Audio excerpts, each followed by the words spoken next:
She rushed into the airport in a white suit, asking for one seat, just one, to see her dying mother. The man at the counter looked at her and said no. He gave that last seat to someone else. She didn't argue. She didn't beg. She just stepped back and made a call. And minutes later, that one decision began to unravel something far bigger than a flight. If this story makes you feel something, don't just scroll past it. Hit like, share it with someone you care about, and tell me in the comments, what would you have done in her place? Would you have walked away or made that call too? Sunlight poured through the glass walls of Dallas, Fort Worth Airport, harsh and blinding, turning the terminal into a sea of reflections and restless movement. Naomi Carter stepped out of the jet bridge with the quiet composure of someone used to being in control even when everything around her wasn't. At 41, she was the CEO of AetherGrid Systems, a company that quietly powered the digital skeleton of modern aviation. Today, though, she was just a woman in a white tailored suit, slightly wrinkled from a long-haul flight, her posture straight but her energy frayed at the edges. Her dark hair was pulled into a low bun, practical, unadorned. No jewelry except a slim watch. No display of wealth, just precision. Her phone vibrated again. Naomi didn't rush to read it. She already knew. Condition worsening. Please come as soon as possible. Her mother, Lillian Carter, 68. A retired nurse in Atlanta who had spent decades holding other people together until her own body finally began to fail. Naomi had missed birthdays, holidays, quiet dinners, always promising there would be time later. Now later was collapsing. A flicker of something fragile moved through Naomi's chest fear, sharp and unfamiliar, but she pressed it down, the way she always did. Feel later. Act now. She moved quickly through the terminal, heels striking the polished floor with controlled urgency. Around her, life continued in indifferent rhythm, families laughing, business travelers typing, children crying. No one noticed the invisible countdown in her head. The ticket counter came into view. Behind it stood Ethan Cole, 29, clean-cut, tie perfectly aligned, expression already halfway between boredom and judgment. He had grown up chasing approval in quiet ways, learning that people with money got answers faster, that appearances mattered more than explanations. Over time, that belief hardened into instinct. Naomi placed her passport and boarding pass on the counter.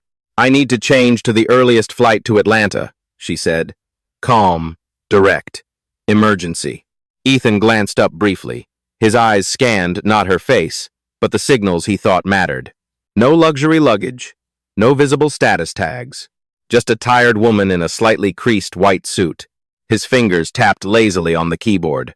"The next priority seat is already assigned," he said, "and you don't qualify for override." Naomi inhaled slowly, keeping her voice steady. "My mother is dying." The words hung between them raw, human, impossible to misunderstand. Ethan shifted slightly, uncomfortable for a fraction of a second, then returned to his screen. "I understand, ma'am, but policy doesn't allow me to reassign that seat to your ticket class." Policy. The word landed like a door closing. Behind Naomi, a voice cut in smooth, confident. Richard Holloway stepped forward. Late 50s, silver hair, tailored navy suit, the quiet authority of a man who had never been told to wait long. His shoes gleamed, his watch caught the light. Everything about him suggested priority. Ethan's posture changed instantly. "Mr. Holloway," he said, a trace of eagerness slipping into his tone. "Let me check something for you." A few keystrokes. A pause. Then, "There's one last seat on the earlier flight. I can move you up." Naomi didn't turn. She didn't need to. She could hear it, the subtle shift, the decision being made in real time. The last seat. Given away. Time slowed, not dramatically, but enough for clarity to settle like cold water. She looked up at the departure board, the numbers flickering in endless rotation, then back at Ethan. Her voice, when it came, was quiet. "You just decided who gets to go home." A beat. "And who doesn't get to say goodbye?" Ethan hesitated, just briefly. Something flickered across his face. Doubt. Maybe, but it vanished as quickly as it came. He handed Richard the updated ticket. "Gate B12, boarding in 30 minutes, sir." Richard nodded, already turning away, the moment forgotten before it had even fully happened. Naomi stood there for another second. Just one. Then something inside her shifted, not breaking, not collapsing, but aligning. Emotion receded. Focus took its place.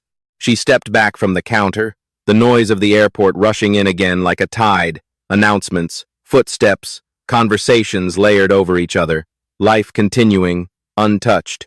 Her hand slipped into her pocket. The phone felt heavier now. For a moment, she considered running to another airline, another gate, another chance. But deep down, she knew. Time didn't wait for second attempts. She unlocked the screen, dialed a number she rarely used, held the phone to her ear. The line connected almost instantly. Naomi. The voice was low, composed someone who didn't ask unnecessary questions, someone who already understood the weight behind her silence. Naomi looked out through the glass, where a plane began to taxi slowly under the burning midday sun. I need to know something, the voice continued. Do you want this to pass? A pause. Or do you want them to understand what this moment costs? Naomi's grip tightened slightly around the phone. Behind her, Ethan was already helping the next passenger, his voice polite, routine, unchanged. As if nothing had happened. As if nothing had been taken. Naomi's gaze hardened not with anger but with something colder. Something inevitable. Outside, the plane picked up speed. Inside, something far more irreversible had already begun. Naomi Carter stood by the glass wall, sunlight spilling across her white suit, watching planes lift into a sky that did not wait for anyone. For a moment, she allowed herself to feel it, not the anger, not yet, but the weight of something slipping through her fingers. Time. Not money, not power. Time. The one thing she had always negotiated around, scheduled, optimized, but never truly controlled. Somewhere above the clouds, her life had always moved forward. But down here, in the stillness between departures, it felt like everything fragile was falling behind. Her reflection stared back at her in the glass, sharp, composed, almost untouched. No one looking at her now would guess she had just been denied something that could never be returned. Her phone was still in her hand. Proceed, she said quietly. On the other end, Maya Brooks paused for half a second. Maya was 34, Naomi's executive assistant and strategic operator, known for her precision and silence under pressure. Years ago, she had worked in crisis management after losing her own family's business to a corporate collapse, an experience that taught her one permanent rule: hesitation costs everything. Since then, she had become the kind of person who moved fast when others froze. Confirming, Maya replied. Full suspension? Naomi closed her eyes briefly, then opened them again, gaze steady. Full. There was no emotion in the word. That was what made it irreversible. Inside a high-rise conference room in Chicago, Daniel Mercer stood at the head of a polished glass table. 52, tall, controlled, with the practiced calm of a man who had spent decades managing turbulence both in the air and in boardrooms. As CEO of Skybridge Air, he was used to variables, delays, costs, negotiations. But not this. The room had been mid-discussion, charts projected, voices overlapping when every screen flickered, then froze, then turned red. A notification appeared, simple and devastating. Final approval suspended. Naomi Carter. The room fell silent. At the far end, Lucas Grant, the chief financial officer, mid-40s, thin-framed, numbers-driven to the point of obsession, leaned forward sharply.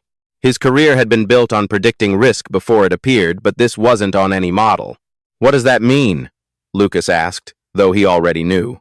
Daniel didn't answer immediately. His eyes were fixed on the screen, because he knew exactly what it meant. It meant the $510 million infrastructure deal, the one tied to their international expansion, the one already priced into investor expectations, was no longer real. Call her, Daniel said, voice low. Phones were already moving. Emails firing. Assistants scrambling. But no response came. Back in Dallas, Ethan Cole adjusted his tie, barely aware of the ripple he had set in motion. The line at his counter had grown again, and he slipped back into routine with practiced ease. Next, a woman stepped forward. Then another. Questions, answers, boarding passes. Normal. That was the word he told himself. He replayed the interaction in his mind, not with doubt, but with quiet justification, policy, eligibility, priority tiers. These were the rules, and rules made things fair, didn't they? Still, something lingered. That sentence. You just decided who gets to go home. Ethan shook it off, focusing on his screen. He had done this 100 times before. People asked for exceptions every day, emotional stories, urgency, desperation. If he bent once, he'd have to bend for everyone. That was how systems broke. And Ethan believed in systems, even if he didn't fully understand who built them. At that same moment, Naomi turned away from the glass. The runway blurred behind her as she walked slowly at first, then with purpose. Her heels echoed against the floor, each step measured, deliberate. No rush now. Not outwardly. Inside, the clock was still ticking. But the decision had been made. And decisions once made moved faster than time. Behind her, somewhere across the terminal, a boarding announcement called for passengers to Atlanta. She didn't turn around, because she knew without needing to check that seat was no longer hers. Instead, she stepped into a quieter corridor, lifting the phone again. "Maya," she said. "Yes. Prepare alternatives, private routes, anything that gets me there faster." A brief pause. "It will be expensive," Maya replied. Naomi's expression didn't change. So is time. Outside, another plane lifted into the bright Texas sky. And far away in Chicago, numbers had already begun to shift, subtle at first, like a tremor beneath the surface. Not yet visible, but coming, because while Ethan believed he had followed the rules, Naomi had just started rewriting them. The afternoon sun stretched long across the runway, turning every aircraft into a blade of light cutting through the Texas heat. Naomi Carter sat inside a quiet private terminal, the noise of the main airport now distant, almost unreal. The white suit she wore no longer looked sharp, it looked lived in, like it had carried too much in too little time. Across from her, a glass wall framed a smaller jet being prepared, its engines silent but waiting. Everything here moved faster. Money bent time. But even now, not fast enough. Her phone rang. She didn't need to check the name. "Daniel Mercer," she answered, her voice steady. On the other end, Daniel stood in his Chicago office, jacket off, tie loosened, the first visible crack in a man who had built his life on control. Behind him, the skyline shimmered under the same sun. But inside the room, the air felt heavier.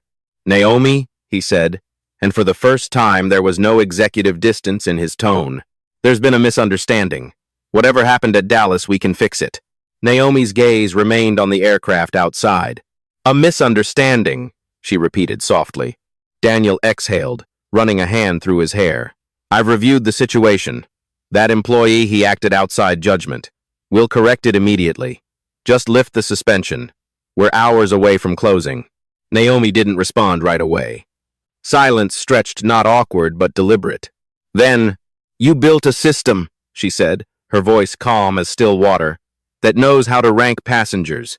Daniel closed his eyes briefly, but not how to recognize a human being standing in front of it. The words didn't rise. They didn't accuse. They settled. And that made them heavier. In the conference room behind Daniel, voices had started again, low, urgent, controlled panic. Lucas Grant was pacing now, numbers flashing across his tablet, recalculating losses in real time. At the far end of the table sat Elena Ruiz, head of communications, early 40s, sharp-eyed, composed under pressure. Years ago, she had survived a corporate scandal that nearly ended her career, and since then, she had developed a sixth sense for crises that spread faster than facts. Right now, she wasn't looking at the financials. She was watching her phone. "Daniel," she called out quietly but urgently. "It's leaking." Daniel turned. "What?" Elena lifted the screen. A video. Grainy. Shot from a distance. But clear enough. Naomi at the counter. Ethan speaking. Richard stepping forward. The moment the seat changed hands. "Someone recorded it," Elena said. "It's already on social media." Daniel's stomach dropped.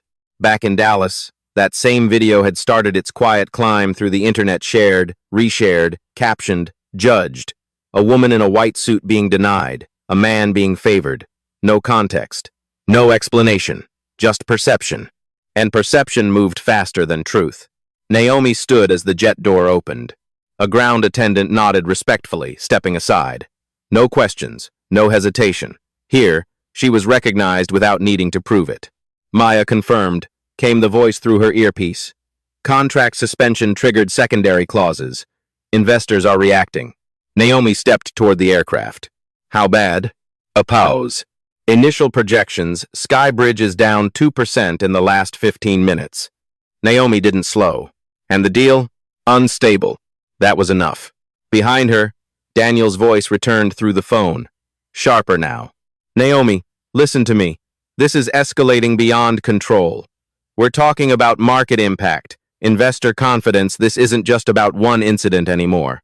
Naomi stopped at the base of the aircraft stairs. For a brief second, she looked back not at him, not at Dallas, but at the idea of everything she was leaving behind. This was never about one incident, she said quietly. Then she hung up. No warning. No negotiation. Just an ending. Inside the aircraft, the cabin was cool, quiet, insulated from everything outside. Leather seats, soft lighting, a space designed to remove friction from time. But even here, time still moved. The door closed. The engines came alive. Outside, the jet began to roll, cutting through the white glare of the runway. Back in Chicago, numbers shifted faster now. Lucas stared at the screen. 5%, he said, voice tight.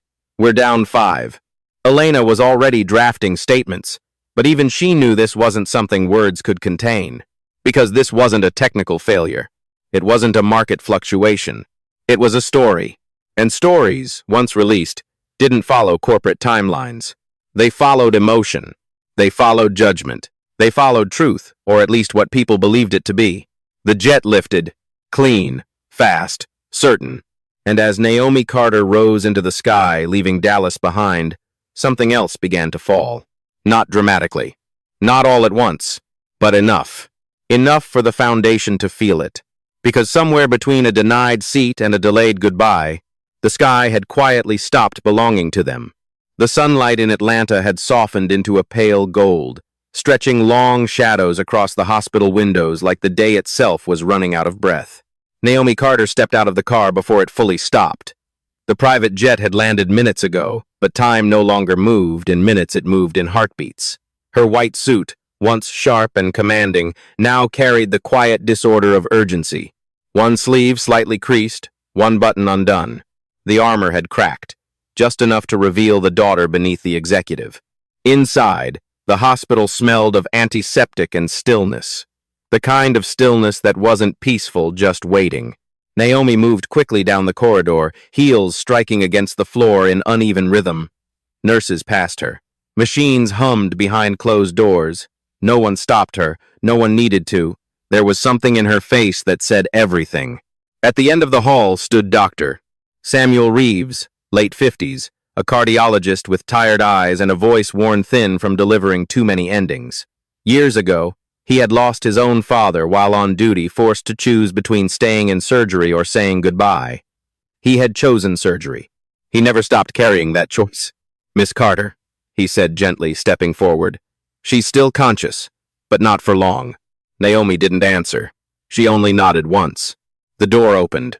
Inside, the room was dim, quiet except for the slow, fragile rhythm of a monitor. And there, smaller than Naomi remembered, lay Lillian Carter. 68, strong once, unshakable once, now reduced to breath and will. Naomi stepped closer, each movement slower than the last. For a second, she hesitated, because this was the moment she had been racing toward and fearing. Then she reached out. Her hand closed around her mother's. Warm, still warm. Lillian's eyes opened, heavy but aware. It took a second, then another. Recognition. A faint smile touched her lips, thin, fragile, but real. Naomi. Her voice was barely there. A whisper carried on effort. I'm here, Naomi said, and for the first time since Dallas, her voice broke, just slightly. Lillian's fingers tightened weakly around hers. Not strong, not steady, but enough. Enough to say everything. No speeches, no grand words, just presence. And in that quiet, Naomi understood something she had spent her whole life avoiding. Power could move markets. Money could move planes, but neither could move this moment any faster. or slower. Across the country, in Chicago, everything else was moving very fast. Daniel Mercer stood in the center of chaos. Phones ringing, screens flashing, voices rising. "It's confirmed," Lucas Grant said, his voice tight, stripped of all earlier confidence. "The contract is gone, not suspended. Gone. The $510 million deal years in the making, already embedded into projections, already promised to investors, had been reassigned." Silence followed. Not shock, collapse. Elena Ruiz was already on her second crisis statement, her fingers moving quickly, but even she knew this wasn't something language could repair. "It's not just the deal," she said quietly. "The narrative is turning. We're being framed as negligent, discriminatory." Daniel didn't respond, because she was right. Back in Dallas, Ethan Cole sat in a small back office now, no longer behind the counter. The room was windowless, the air thick. His tie was gone, his posture too. Across from him sat Mark Delaney, regional operations manager, mid-40s, a man known for enforcing rules without emotion. Years in corporate structures had shaped him into someone who believed systems were always right until they weren't. "We pulled the logs," Mark said flatly. "You reassigned that seat manually." Ethan swallowed. "I followed protocol." Mark slid a tablet across the table. The screen showed everything. Timestamps, input changes, priority override, and one detail Ethan couldn't deny. He had seen the option. He had chosen not to use it. "For him," Mark said, nodding toward the record of Richard Holloway's ticket. Ethan didn't answer, because now, for the first time, the system he trusted was no longer protecting him. It was exposing him. "You're suspended pending investigation," Mark said. The words landed quietly, but they didn't feel quiet. Back in Atlanta, Naomi sat beside the bed, her hand still wrapped around her mother's. The machines continued their slow rhythm. The light outside faded further, turning gold into something softer, something closer to night. She leaned closer. "I almost didn't make it," she whispered. Lillian's eyes shifted, just slightly, but her grip tightened again, as if to say, "You did," and that was enough. Naomi closed her eyes briefly, letting the moment settle into something permanent.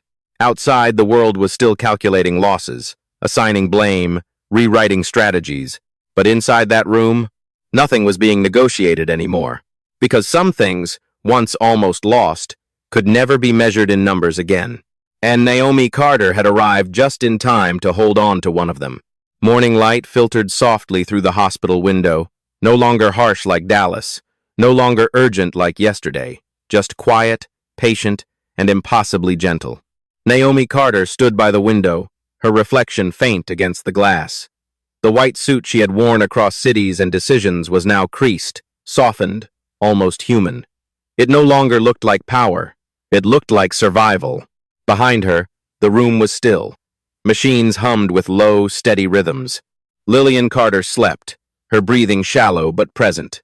Alive. Still here. That alone had shifted everything. A soft knock came at the door. Naomi didn't turn immediately. She already knew who it was. When she did, Daniel Mercer stepped in first. No longer the composed executive from Chicago, but a man carrying the visible weight of consequence. His posture had changed, less commanding, more careful. Behind him followed Elena Ruiz, her expression professional but subdued, and Lucas Grant, who now looked like someone recalculating a loss he could never fully quantify. They didn't belong in this room, and they knew it. "Miss Carter," Daniel began, his voice lower than before, stripped of negotiation. "Thank you for seeing us." Naomi said nothing. Silence filled the space, not hostile, not dramatic, just honest. Daniel took a step forward. "We came to apologize." The word felt small, too small. "We failed," he continued. "At every level. That should never have happened." Naomi finally turned to face them. For a moment, she studied them not as a CEO evaluating a deal, but as a human measuring something else entirely. Then she spoke. "You built a system that can calculate the value of a seat down to the dollar," she said, her voice calm, steady, unshaken. "But you never taught it how to recognize the value of a moment." No one interrupted. No one defended. Because there was nothing left to argue. Behind Daniel, Elena lowered her eyes slightly. She had spent years managing public perception, shaping narratives, controlling damage. But this wasn't a narrative problem. This was truth, stripped bare. Lucas shifted his weight, uncomfortable. Numbers had always been his language. Losses could be tracked, recovered, offset. But this? There was no column for it. "We've terminated Ethan Cole," Daniel said quietly, "effective immediately. And we're restructuring our entire frontline training, policies, escalation authority, human override protocols, everything." Naomi listened. Not impressed. Not dismissive. Just finished.